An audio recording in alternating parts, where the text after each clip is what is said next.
That's a question from the back there. Thank you, Linus. I would like to make a comment as regards devolved structures under Bomas. My query is that although Bomas evolved structures, it actually retained resources at the central government level. Like parks were taken out from communities, the National Land Commission was to take land. Now my question is under ODM, how does a party ensure transparency and accountability in identifying representatives of communities to ensure that it's not just party loyalties who come through and gatekeepers at the expense of true representation at the community level to address felt community needs? You see, when I talk about Bomas, we say that we are not going to just take it the way it is. During the debates in the referendum, a number of weaknesses were discovered, which we said we were going to revisit and to iron out. So we are not going to take the Bomas just the way it is. We will deal with those weaknesses. But as far as land is concerned, we are going to make land accessible. Land is a factor of production.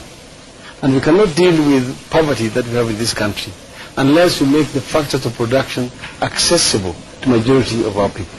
Well, one member of the audience here is clearly dissatisfied. Let's have this question. Yes, okay.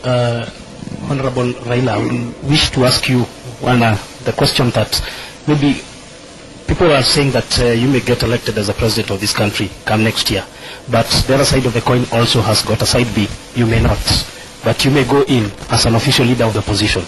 I want to ask you, when you go in, will you go to call to settle grudges when you're in parliament that you shoot every bill that comes from the government so that maybe to revenge like some of them are thinking? You see, I've already been in a position in the past, so my track record is known. And we have always been a very constructive opposition. Not opposing for the sake of opposing, but offering alternative solutions. That's what we are going to do. So, the member of the audience, Raila Odinga, has also suggested that there is a possibility you'll be heading back to the opposition benches next year. Does that say it's actually basically questioning whether you're confident of winning the election? So in fact, I began by answering the last one. In other words, in the unlikely event that I lose elections and I go to the opposition, I will be very constructive. If, on the other hand, I go into government, which is, I should say not if, but when, I am going to be very conciliatory. I'm not going to be vengeful. I'm going to be very accessible. I'm going to bring the government to the people rather than to taking the people to the government. I'm going to democratize this society and make it a servant of the people rather than a ruler of the people. Now, check this question, Honorable Odinga, from Joseph Ndeti, which has been emailed to us. Are you a real leader or simply a crowd puller who is interested in gaining popularity? Linus, that is a question which should be answered by that gentleman. Because, I would really be praising myself. But I think Kenyans themselves can judge. The Kenyans have confidence in me. And they will only vote for me if they believe that I'm a leader, rather than a crowd puller. Okay, a quick question from him. Okay, thank you very much to hear that you're going to address the issue of disparities. Mine is insecurity. It has been a great concern in this country over the past and now. And some of the causes are like illegal groups, poverty, corruption in the police force, and that one instigated by the state. Then, this hampers more to the development, both domestically and foreign.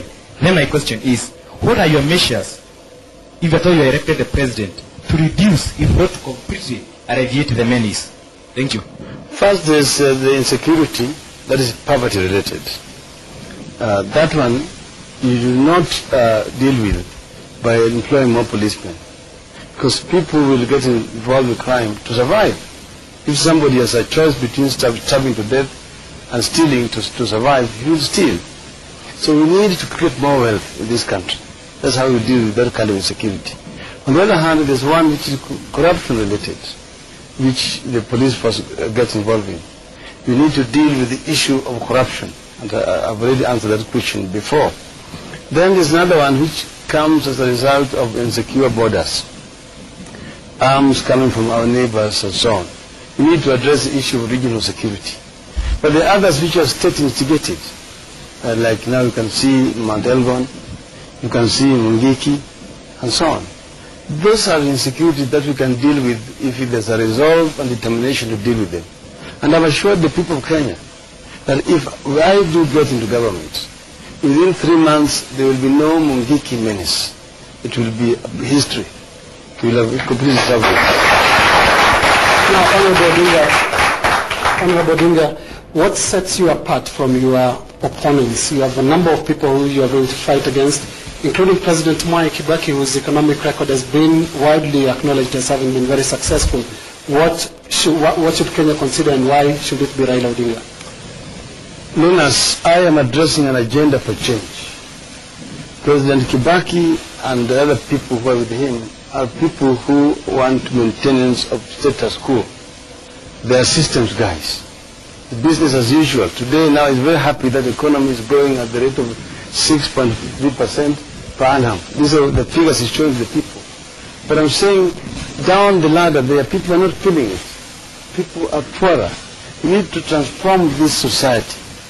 To do this economy need to grow not at 6%, at 20% and plus, and it is possible. And to ensure that people do participate properly in this economy. We don't want an elitist economy, a Brazilian type of economy, where there's growth, but the growth is actually proportional to the increase in poverty levels. So I'm addressing the issue of change. I want to address the question of human rights in this country, to democratize this society, to realize the Kenyan dream, which they said they wanted justice to be our shield and defender. May we dwell in unity, peace and liberty. Plenty be found within our borders. That is the kind of society that I want to create. Now, there is a question of trust. Do you think Kenyans would trust you to be president? A number of Kenyans, in fact I would say, Linus, majority of Kenyans trust me. They have shown it in the past and they will show it again. The last time I stood up and said Kibaki tosha, and he was not, he did not campaign for himself. As you know, he was injured. I went out and made the promises on his behalf, and Kenyans voted for him. Even those who had not been voting for him in the past voted for him because of the trust in me. So if they could trust my word on behalf of somebody else. Was this impression that they trust you to show them the way, but they don't trust you to be at the top? That will remain to be seen, Linus. But I am confident that Kenyans are going to show that they have faith and confidence in me to deliver. Well, indeed, that remains to be seen. This has been your second edition of KTN Special Series of Debate 07, presidential debates that bring to the spot the several presidential candidates who are seeking office at the end of this year. Thank you again. Thank you, candidate Raila, and thank you all. This has been your grand conversation, Debate 07. Till next week, good night.